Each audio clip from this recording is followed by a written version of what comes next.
Okay, contoh soalan nombor 2 pula. Kan, tengok aku dah sediakan table. Siap-siap aku sediakan table. Table ni dah siap-siap ready dah. Kan, aku nak jawab soalan B. Two particle X and Y moving with velocity. Ni UX. So tahulah. Ni dah tahulah dia punya adalah X component. Okay.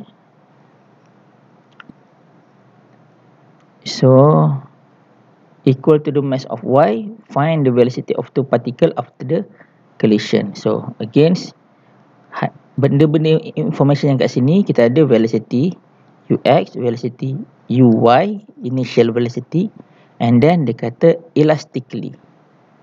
Dan dia punya kata dia punya mass dia adalah equal. So dekat sini kita masukkan information equal mass. Tak kisah kalau letak je. Kalau kat sini aku letak ini M, ini M, mass dia sama. Alright. So tadi dia punya U dia berapa? 2 dengan negatif 3. So kita letak sini. UX ni, okay, 2 meter per second. Yang ini negatif 3 meter per second. So ini kita tak tahu, ini kita tak tahu. So sama macam dekat atas. Kan? Dia kata elastic collision. Okay, soalan B. Elastic collision maksudnya kita ada dua konsep. Summation of momentum is equals to summation of momentum final. Okay, summation of momentum initial sama dengan momentum final. And then konsep yang kedua adalah summation of kinetic energy initial is equal to summation of kinetic energy final. Kalau ada dua equation, dua unknown menggunakan teknik yang sama as shown in question 9A, kan, kau akan terus dapat jawapan. Apa itu V1 sama dengan berapa, V2 sama dengan berapa, menggunakan konsep dan cara yang sama. Okay, ingat kita boleh gunakan dua-dua konsep ni. Kenapa? Sebab dia adalah elastic collision given in the questions. Alright. So moving on to the next question. Question C. Alright. So over here bagi okay. 700 Newton man and 450 Newton man has the same momentum. Who has the greater kinetic energy? So dekat sini apa yang kita kena buat? Kita kena compare, kan, dia punya velocity. Okay, kita kena compare dia punya velocity. Alright, so aku perlukan ruang dekat sini. Aku buat kat sini lah tepi ni. Untuk C. Okay, untuk C.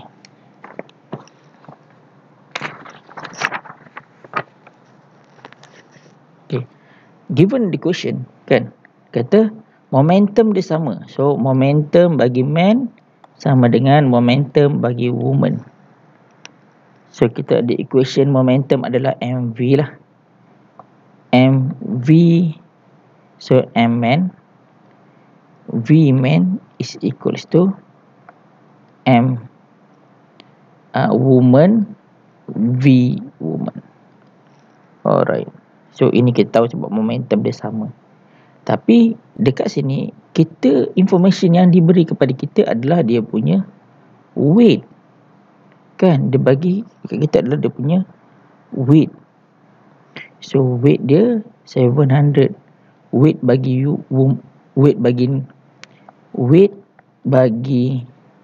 man sama dengan 700 Newton. Dan weight bagi woman sama dengan 450 Newton. Alright, dekat sini kita boleh cakap okay, mass is directly proportional to the weight. Okay, so kita boleh substitute je lah nilai ni, kan, sebab dia directly proportional. Kat situ kita boleh tulis okay, mass woman ni, mass man 700, V man is equals to 450 V woman. Apa yang kita nak tahu adalah dia punya velocity. Alright. Kita nak tahu dia punya ratio of velocity. So V man over V woman sama dengan berapa ni tadi? V man over V woman sama dengan 450 divided by 700. So dapat nilai berapa? Kau tekanlah kalkulator. Kan, kau dapat nilai. Alright. Dan kan soalannya, which one has greater kinetic energy? Since kinetic energy is proportional to the V squared, maka if the value above is less than 1, less than 1 means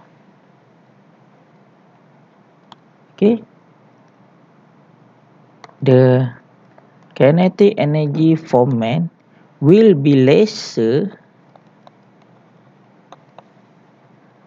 than woman.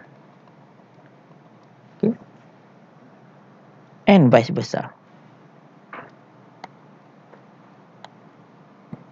Right? Itulah. So kalau kau dapat nilai ni kurang daripada 1, maksudnya velocity man ni kurang daripada velocity woman. Velocity of man less than velocity of woman means dia punya kinetic energy also will be lesser because kinetic energy is directly proportional to the V squared. Right, ini explanation lah. Kau boleh cuba buat macam-macam cara lagi. Tak ada masalah. Yang penting apa yang korang kena tahu bahawa kinetic energy is directly proportional to the square of velocity, whereby momentum is directly proportional to the velocity. Even though they having the same momentum, but then since they are moving with different velocity means they will have different kinetic energy. Usually the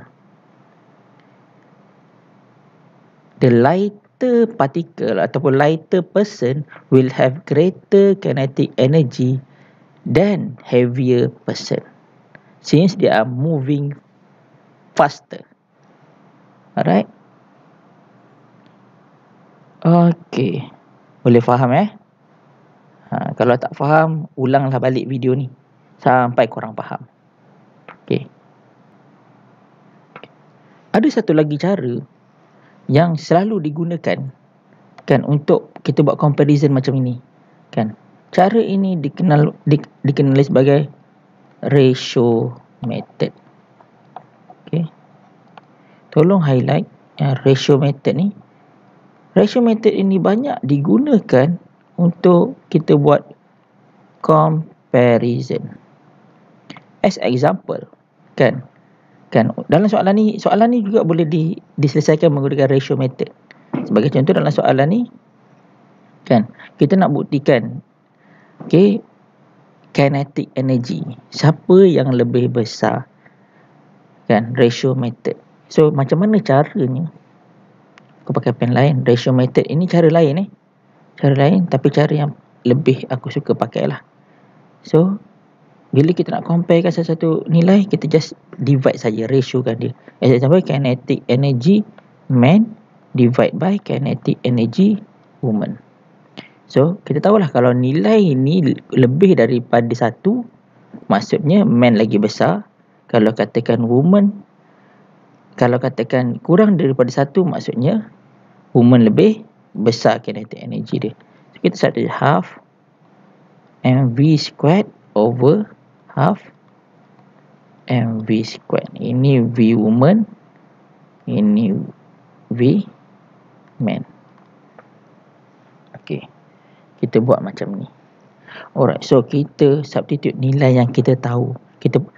Mula kita buang dulu nilai yang sama. Ni sama. Okay, kita cancel. Mass dia kita tahu, tapi kita tahu dia punya directly proportional. Alright. So kita gantikan. So ini mass, ini 700 V man squared over dengan 450 V woman squared. Okay, ada silap tadi sini, padam sikit, padam dulu, betul kan? Okay, V man, V woman.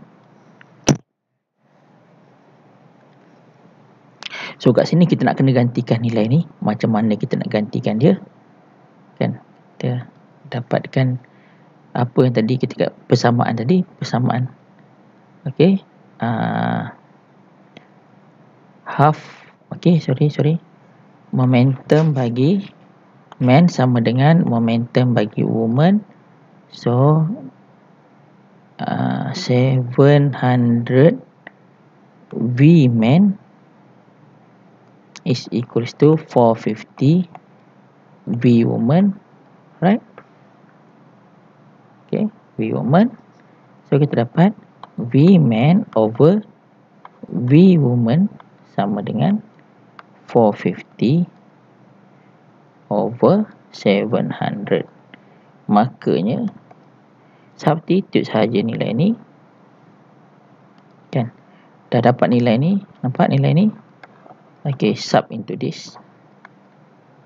So kau akan dapat 700 over 450 darab dengan 450 over 700 square.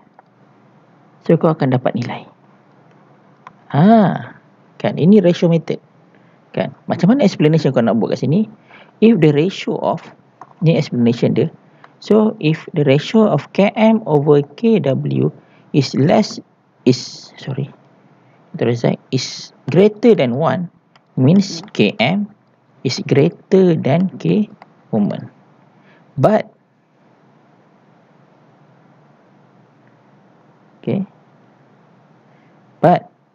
if km over k woman is less than 1, means k woman is greater than k man. Alright. So ini yang kita namakan sebagai ratio method. Alright. So every time kalau nanti bila aku cakap using ratio method, okay, so korang boleh rujuk balik soalan ini. Soalan tutorial 3 question number 9. Okay, every time kalau aku cakap ratio method, kan maksudnya boleh refer balik soalan ni. Sebab ratio method ni banyak digunakan. Just buat, tulis formula, divide sahaja. Gunanya untuk apa? Untuk buat comparison. Alright. So, are we finished? Okay, aku tak jumpa soalan dia balik. Banyak sangat, panjang sangat ni. So, aku dah selesaikan dua soalan. Who has the greater kinetic energy? Tadi aku dah explain. What is the ratio of kinetic energy to the woman? So, kalau gunakan ratio method, kau terus menggunakan cara yang sama, kau terus boleh jawab dua soalan. Okay, that's the power of ratio method. Okay, boleh faham? Okay, baik.